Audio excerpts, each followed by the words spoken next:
And welcome back on site with Tucson Solar. Got a new one today that a lot of people will be doing upgrades on. Normal Class C back there.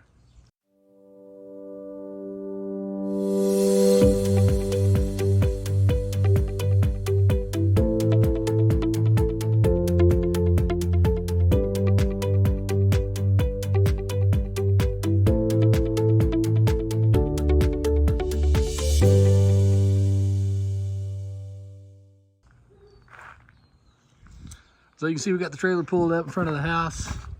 Can't really fit that guy, big guy, through the alley back here. So just walking up and taking our tools as we need. So we got this Class C, doing a lithium conversion on it with all the normal things, plus adding the DC to DC charger. So we're gonna pop the hood there. We're gonna tie together the solenoid that's up front. We've already taken the old batteries out, as you can see. These are the two Rich Solar Alpha 1 Pros that are going to go in there. They are Bluetooth and self-heating. So going under the steps not going to be an issue. Right under here is where they're going to go. And this is big enough that we can actually put them side by side. They could actually fit two more in there later on if they decided to. So we got everything taped off, so we know what was positive, what was negative. That's our technique to make sure we put it all in the right place. And then in the back there, you can see the power distribution box. We have already taken out the old converter, this guy right here.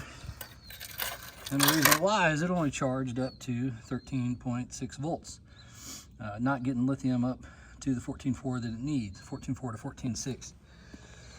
So took that guy out and we actually put a Victron Blue smart charger in, IP65 rated, and it'll charge up to the lithium full capacity at 25 amps an hour, so not going to overload their wires whatsoever, and they can see it on their phone. So other things that we're doing, we're going to put in a small inverter, and it's actually going to mount right here on the wall, and there is a back plate right here so we can screw it right in. And then we've already pre-drilled our holes for the 4-aught cables that are going to be coming out and connecting to it. And then that way they can plug in while they're driving or dry camping and get some inverted power from our batteries. So one thing we do is try to get everything prepped so that we can just install it all. And one of those is the DC to DC charger. So we have looked around, and it's IP65 rated as well, so we don't care about water or dust. It'll actually fit right in there on that wall. And we need to know where we're going to put it so we can pre-make our cables. So I know that it's going to connect right in here because one of these is coming from the alternator, and we'll figure that out in just a minute by testing voltages. And then we measured across so we could figure out the longest cable that we would need. And then we can go into the trailer and pre-make everything. Here we are back in the trailer. We were talking about pre-making wires. So coming out of the inverter, we know it's going to go into the wall, and that's where we wanted to put our fuse. So we've got a 300 amp mega fuse here protecting this. This is actually capable of 400 amps. But the way that they're going to be using it, it's probably never going to pop this fuse anyway. These are going to connect to the inverter and then to the batteries on the other side. Already pre-measured that.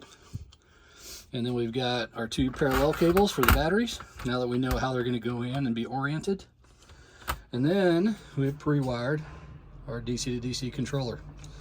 So our input, remember we said somewhere in that area right there is where the power's coming from, the alternator / battery. So that's ready to go. This is our ground, so we've got maneuvering space anywhere underneath there. And this only needs one input of ground, so chassis ground works perfect for that. And it'll make sure that you get the full 50 amp capacity of this battery charger. And then here's our output. And right now it's terminated there, but now we're going to add a 60 amp breaker to this guy, so then it can actually be disconnected and it's protecting that cable. So now we're going to start putting all these things in there. So all completed here. You can see the inverter installed. We put foam under the step where we went through the floor. We also have a little bit of foam right there, and then once it dries good, the customer can trim that back. And then underneath, if I can get in, And underneath steps, you can see side by side, we got our 2 rich solar batteries, DC to DC charger tucked away neatly, but still plenty of ventilation and cooling for that guy. And then was able to make the strap work so batteries aren't going to move. Customer is ready to hit the road and dry camp.